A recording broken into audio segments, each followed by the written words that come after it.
Hello प्यारे बच्चों, आप लोग कैसे हो? आशा करते हैं सकुशल पूर्वक होंगे। तो आज हम लोग पढ़ेंगे जीव विज्ञान और जीव विज्ञान के अंतर्गत जैव प्रक्रम। आज का चैप्टर बहुत ही इंटरेस्टिंग होने जा रहा है। तो आप सभी बच्चों से आशा करता हूं कि आप लोग इस चैप्टर को बहुत ध्यान पूर्वक देखेंगे और देखेंगे कि जैव प्रक्रम मतलब जैव प्रक्रिया किस प्रकार होती है और इसके प्रोसेस कैसे चलते हैं। तो हेडिंग है हमारा जैव प्रक्रम, बायोलॉजिकल प्रोसेस। जैव प्रक्रम वे कार्य या क्रियाएं होती हैं जो हमारे शरीर के अंदर अपने आप चलती रहती हैं और जिससे हमारा शरीर जीवित रहता है। तो इसका अर्थ यह हुआ कि जैव प्रक्रम जो है वह हमारे शरीर के अंदर होने वाली जैविक क्रियाएं हैं जो निरंतर चलती रहती हैं, जिसके परिणाम स्वरूप हर जीवधारी जीवित रहता है। आइए हम आगे देखते हैं प्यारे बच्चों।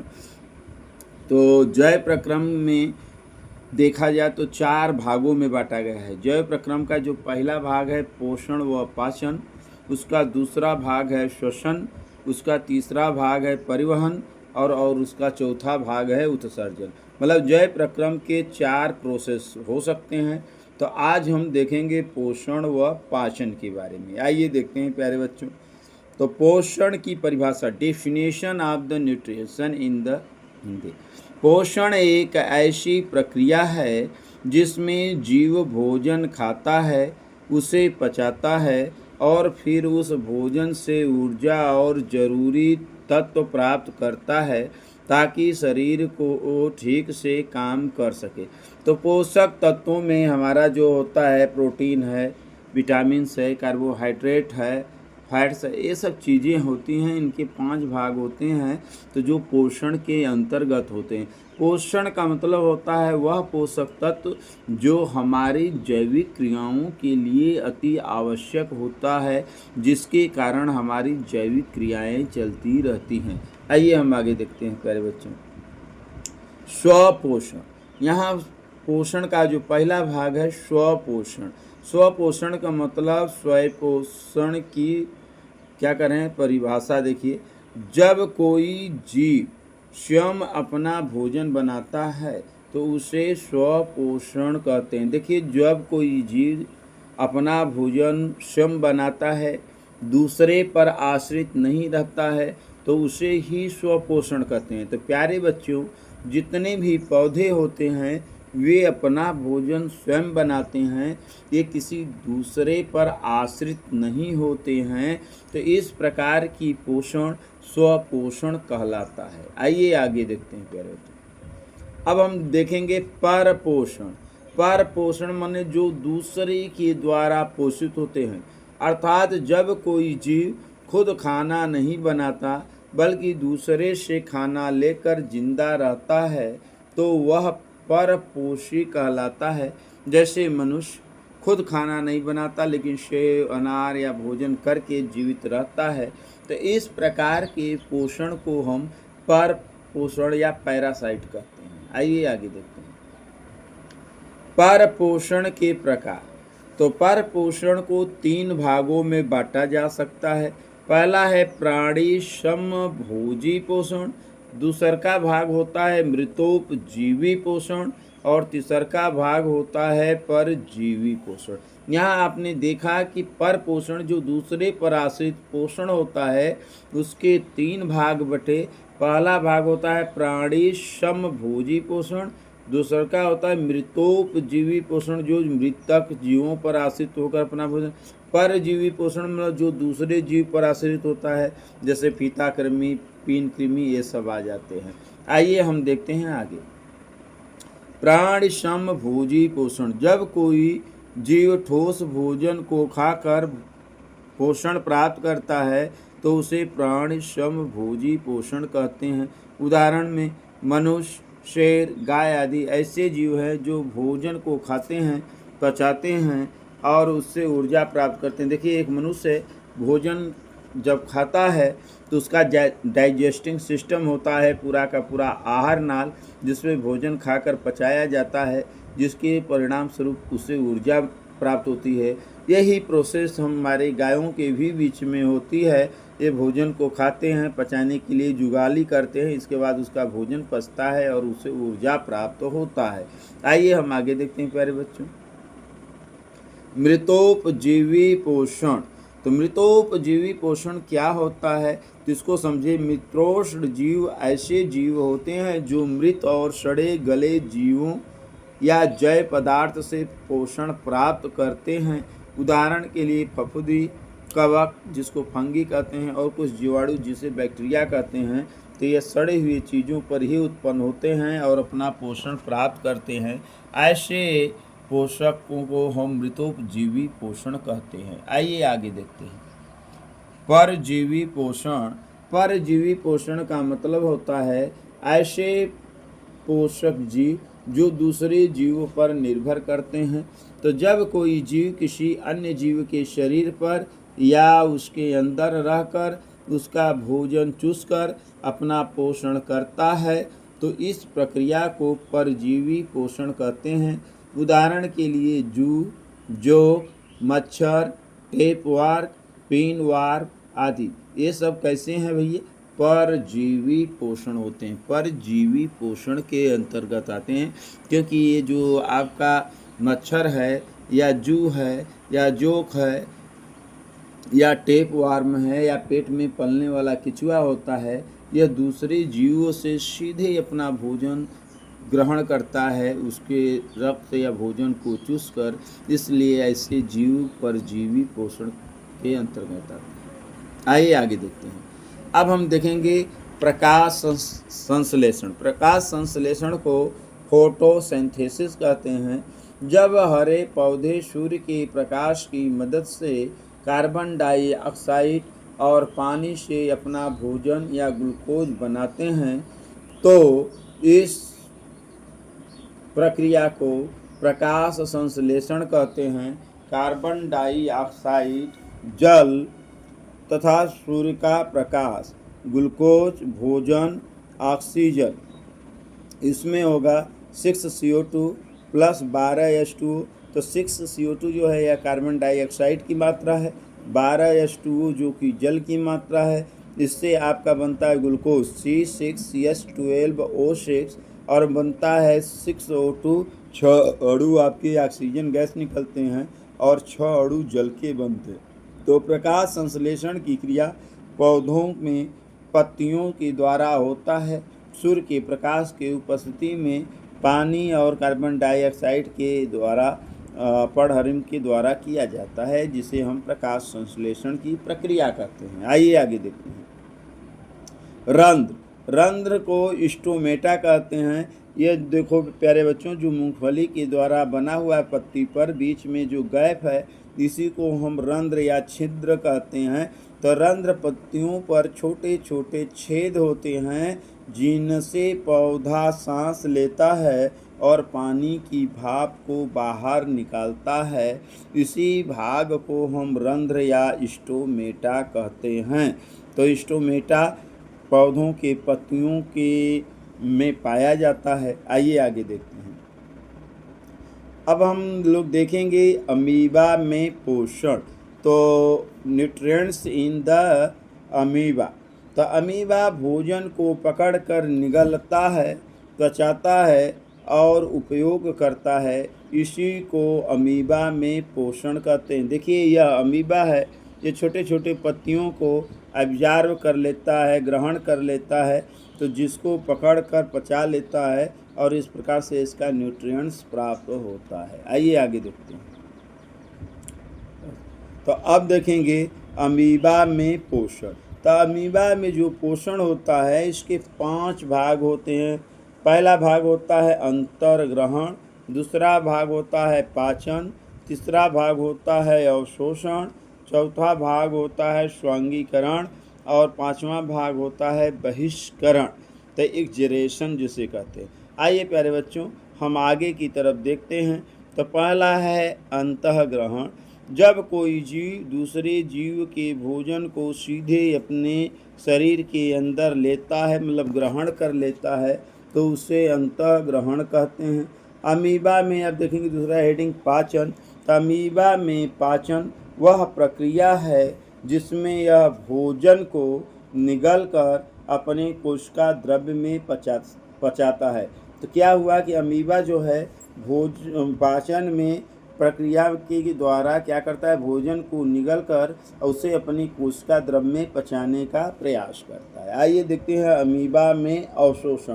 तो जब अमीबा भोजन को पचा लेने के बाद उपयोगी पदार्थों को अपने शरीर में सोख लेता है तो इस प्रक्रिया को अवशोषण कहते हैं। तो अवशोषण के अंतर्गत जो अमीबा है कि जो उपयोगी पोषक तत्व हैं उसे एब्जॉर्ब कर लेता है, ग्रहण कर लेता है या कहें अवशोषित कर लेता है, जिसे अमीबा में अवशोषण कहलाता है। आइए अगला देखते हैं।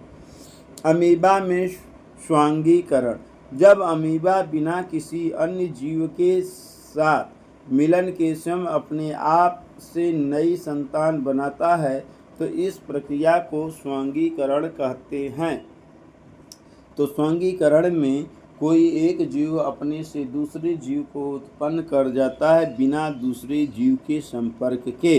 तो ऐसी प्रक्रिया को ही हम स्वांगीकरण कहते हैं और यह स्वांगीकरण की प्रक्रिया जो है अमीबा में पाया जाता है।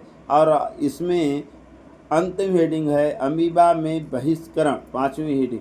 जब अमीबा अपने शरीर से हानिकारक या अनावश्यक पदार्थों को शरीर के बाहर निकालता है तो इसे बहिष्करण कहते हैं। तो अमीबा में जो बहिष्करण होता है अमीबा में स्वांगीकरण के पश्चात होता है।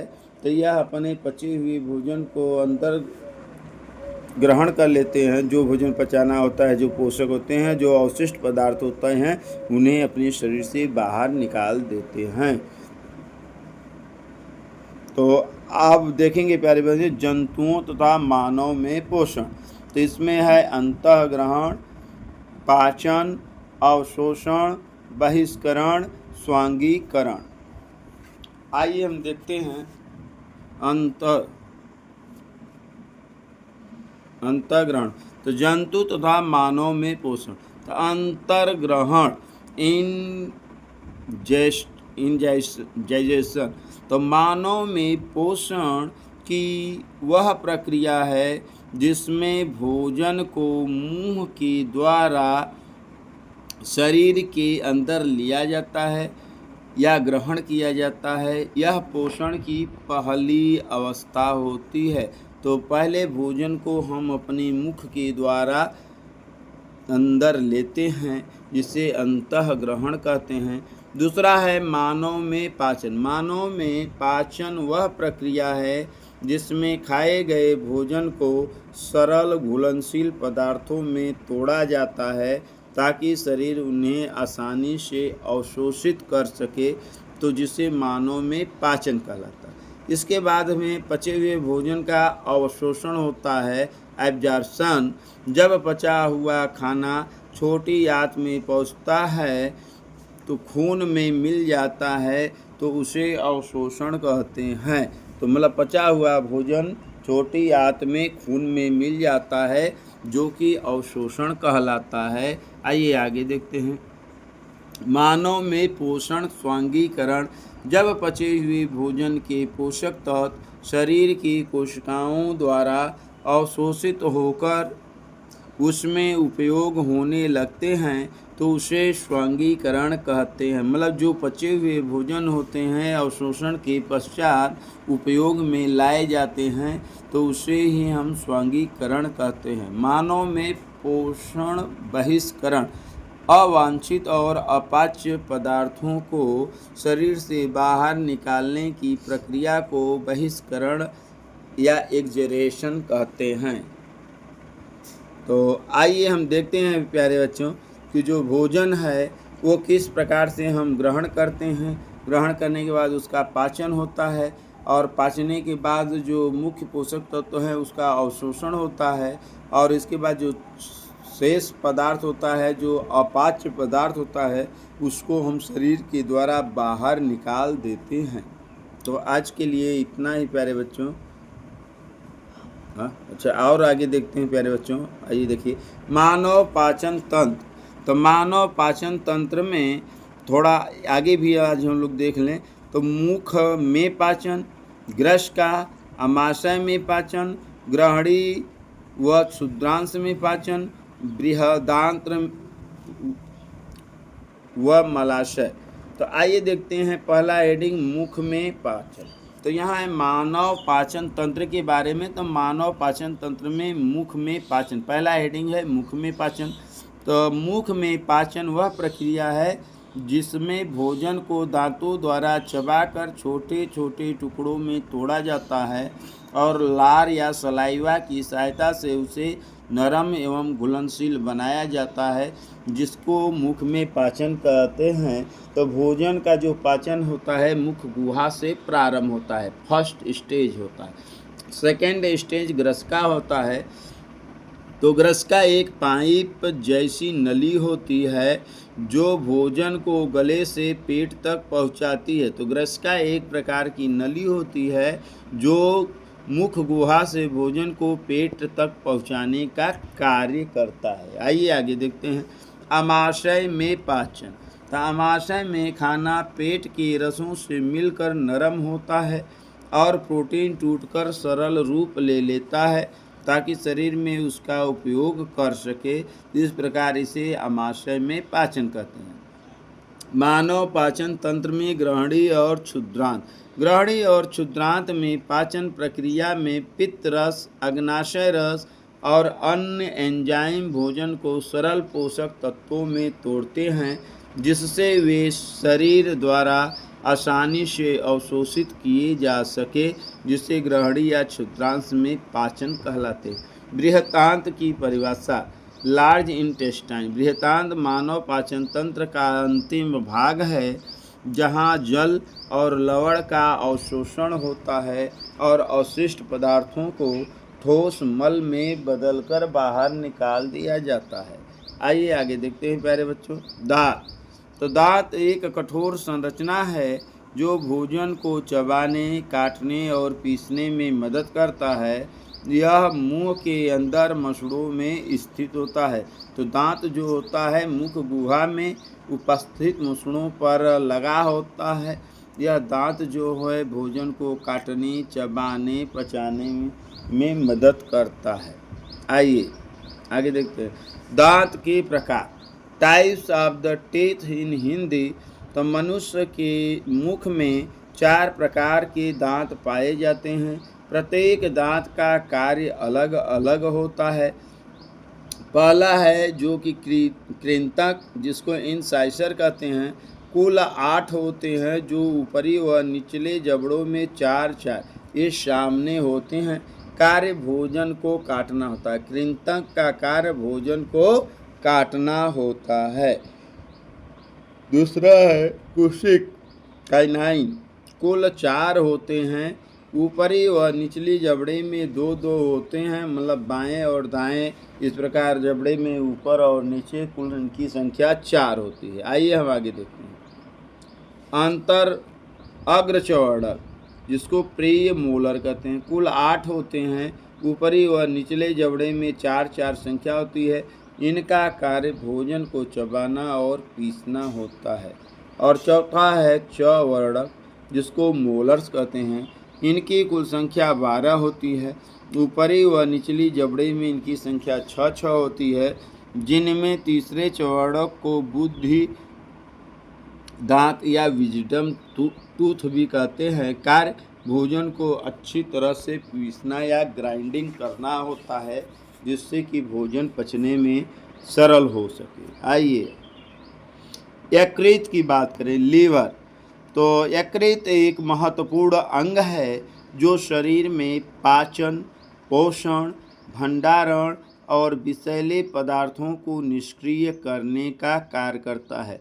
तो लीवर जो होता है मनुष्य के शरीर में फिल्ट्रेशन की तरह होता है। यह एक महत्वपूर्ण अंग है जो कि शरीर में पाचन, पोषण और भंडारण और विषैले पदार्थों को निष्क्रिय करने का कार्य करता है। आइए आगे यकृत के कार्य। तो वर्क ऑफ द लीवर या फंक्शन ऑफ द लीवर। तो पहला है पाचन में मदद करता है। पित्त रस, जिसको बाइल्स जूस कहते हैं, बनाता है, जो वसा को पचाने में मदद करता है। मतलब जो पित्त रस है, तो पित्त रस किसको पचाता है? वसा या फैट को, तैलीय चीज़ों को पचाने के काम करता है। नंबर 2 है विषैले पदार्थों को निष्क्रिय करता है, जैसे दवाइयाँ, शराब आदि। तो यकृत जो है इन दवाइयों को या विषैले पदार्थों को निष्क्रिय करने का प्रयास करता है। ग्लूकोज को ग्लाइकोजन में बदलकर शरीर में ऊर्जा का भंडारण करता है। कैसे करता है भाई? ग्लूकोज को ग्लाइकोजन में बदलकर ऊर्जा के रूप में ग्रहण करता है। आइए आगे देखते। चौथा है रक्त को शुद्ध करता है, पुराने रक्त कणों को नष्ट करता है तथा नए कणों की मरम्मत। तो प्रोटीन है पांचवा, प्रोटीन और वसा का निर्माण और नियंत्रण करता है। कह रहा है कि प्रोटीन और वसा का निर्माण व नियंत्रण करता है। विटामिन और खनिज का भंडारण करता है, जैसे vitamin A, D, B12, iron आदि।